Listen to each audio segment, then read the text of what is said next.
ഫോട്ടോയിൽ കാണുന്നത് പോലെ തന്നെ വളരെ ടേസ്റ്റിയേറിയ മന്തിയാണ് അൽഫാം മന്തി. നമുക്ക് പെരുന്നാളിനേക്കെല്ലാം സ്പെഷ്യലായിട്ട് തയ്യാറാക്കാം ഈ മന്തി. നല്ല ടേസ്റ്റാണ് കേട്ടോ. ഇനി നമുക്ക് ഈ മന്തി തയ്യാറാക്കുന്ന ചടങ്ങിലോട്ടേക്ക് കടക്കാം. ആദ്യം നമുക്ക് അൽഫാം തയ്യാറാക്കാം. അതിനുവേണ്ടി ഞാൻ നല്ല ബ്രസ്റ്റ് പീസാണ് എടുത്തത്. പിന്നെ ചപ്പാത്തിക്കോലുണ്ട്, അതിൻ്റെ മേലെ ഒന്ന് ഇറച്ചിക്കൊന്നും സംഭവിക്കാതെ മെല്ലണ അടിച്ചു കൊടുക്കാം. പിന്നെ ഒരു കത്തിയെടുത്ത് ചെറുങ്ങനൊന്ന് മസാല പിടിക്കേണ്ടിയിട്ട് വരഞ്ഞു കൊടുക്കാം. അൽഫാമിൻ്റെ മസാലയ്ക്ക് ഒരു പാൻ എടുത്തതിന് ശേഷം പട്ട ഗ്രാമ്പു ഇടുക. ആദ്യം പെരുജീരകം ഇടുക, പിന്നെ നല്ല ജീരകം ഇടുക, പിന്നെ പൊടിക്കാത്ത കുരുമുളക് ഇടുക, മല്ലി പൊടിക്കാത്തത് ഇടുക. നന്നായി ചൂടായ ശേഷം പൊടിച്ചൊരു പൗഡർ പരുവത്തിലാക്കി എടുക്കാം. ഒന്ന് കാണിച്ചു തരാം. ഇതേമാതിരി ആവണം. ഈ അരച്ച മിക്സിലേക്ക് മല്ലിയും പുതിനയും ഇട്ട് കൊടുക്കാം. പിന്നെ കറിവേപ്പില ഇട്ട് കൊടുക്കാം. എരിവിനനുസരിച്ച് പച്ചമുളകും കുറച്ച് വെളുത്തുള്ളിയും ഇട്ട് കൊടുക്കാം.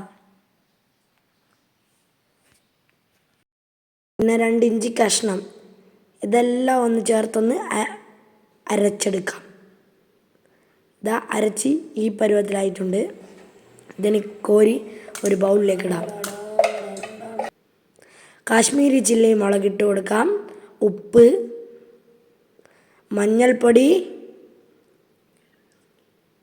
ഗരം മസാല,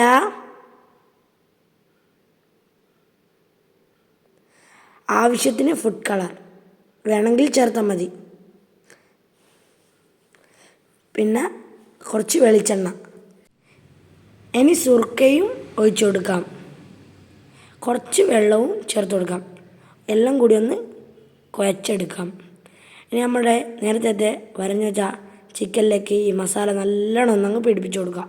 മസാല കിടന്നുരുണ്ട ഈ ചിക്കനെ 4 മണിക്കൂർ ഫ്രീസിങ്ങിന് വെക്കാം. ശേഷം നമുക്ക് മന്തിക്കുള്ള പരിപാടി തുടങ്ങാം. നമ്മളൊരു ബൗളെടുത്ത് അതിലോട്ടേക്ക് മന്തി അരി ഇട്ട് കൊടുക്കാം.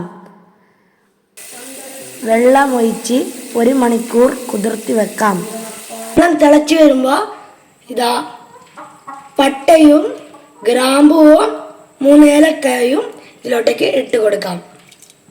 അപ്പം നമ്മുടെ ആവശ്യത്തിന് ഉപ്പിട്ട് കൊടുക്കാം. ശേഷം അരി വെള്ളത്തിലോട്ടേക്ക് ഇട്ട് കൊടുക്കാം. ശേഷം ഒരു കഷ്ണം ഉള്ളി, ക്യാപ്സിക്കം, മല്ലി, പുതിന, ഒരു നാരങ്ങ, ഒരു ബട്ടറിലേക്ക് സൺഫ്ലവർ ഓയിൽ ഒഴിച്ചതിന് ശേഷം ഓയിൽ ചൂടായതിനു ശേഷം ഉള്ളി ഇട്ട് കൊടുക്കാം. ഇനി കട്ട് ചെയ്ത് വെച്ച ക്യാപ്സിക്കം ഇട്ട് കൊടുക്കാം. മല്ലി, പുതിന ഇട്ട് കൊടുക്കാം. ശേഷം ഒരു നാരങ്ങയും ഇട്ട് കൊടുത്തതിന് ശേഷം എല്ലാം കൂടി ഒന്ന് ഇളക്കിയെടുക്കുക. ഇത് വഴറ്റി വരുന്നവരെ ഇളക്കുക. ശേഷം ഇത് നല്ലോണം വാടി വരുമ്പോൾ ഒരു മാഗി ക്യൂബിൻ്റേത് ഇടുക, കുരുമുളക് ഇടുക. ഇത് നല്ലോണം ഒന്ന് ഇളക്കുക. ശേഷം അൽഫാമിന് അരച്ച അതേ മിശ്രിതം ഇതിലോട്ടേക്ക് ഇട്ട് കൊടുക്കാം.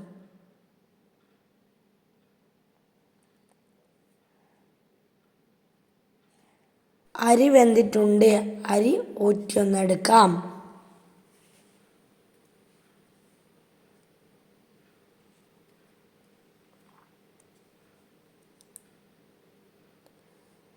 അരി ഊറ്റാനിട്ടതിന് ശേഷം നമ്മളിതാ അൽഫാമിൻ്റെ മസാല നല്ലോണം പിടിച്ചിട്ടുണ്ട്.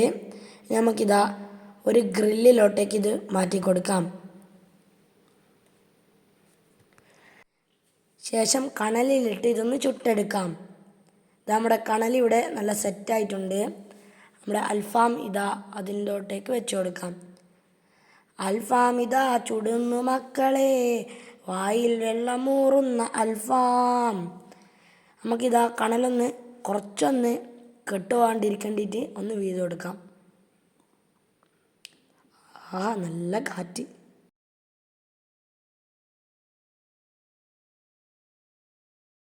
നമ്മുടെ അൽഫാമിനെ തിരിച്ചും മറിച്ചെല്ലാം വെച്ചുകൊടുത്ത് നല്ലോണം വീത് കൊടുത്തിട്ടുണ്ട്.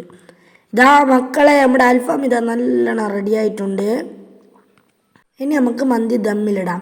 നേരത്തെ ഉണ്ടാക്കി വെച്ച മസാലയിലേക്ക് ഊറ്റി വെച്ച മന്തി ഇതിലോട്ടേക്ക് ഇട്ട് കൊടുക്കാം.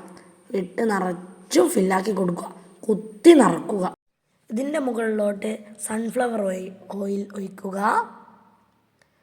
മന്തി മസാല ഇടുക, 3 പച്ചമുളക് കുത്തി വെക്കുക. ബാക്കി മല്ലിയും പുതിനയും ഉണ്ടെങ്കിൽ അതും കൂടി അതിൻ്റെ മുകളിലോട്ടേക്ക് ഇട്ട് കൊടുക്കാം. 10 മിനിറ്റ് അടുപ്പിൽ ദമ്മിടാൻ വെക്കുക. ദമ്മിടേണ്ട സമയത്ത് തന്നെയാണ് പുകയിടേണ്ടത്. അത് ഉൾപ്പെടുത്താൻ വിട്ടുപോയതാണ്. മസാലയും മന്തിയും മിക്സാക്കി മറ്റൊരു പാത്രത്തിലേക്ക് മാറ്റാം. ഇതാ മന്തിയുടെ മുകളിലേക്ക് നമുക്ക് അൽഫാം വെച്ച് കൊടുക്കാം. നമ്മുടെ മന്തി ഇതാ ഗൈസ് സൂപ്പറായിട്ടുണ്ട്. എല്ലാവരും ഒന്ന് വീട്ടിൽ ടെസ്റ്റ് ചെയ്ത് നോക്കാം.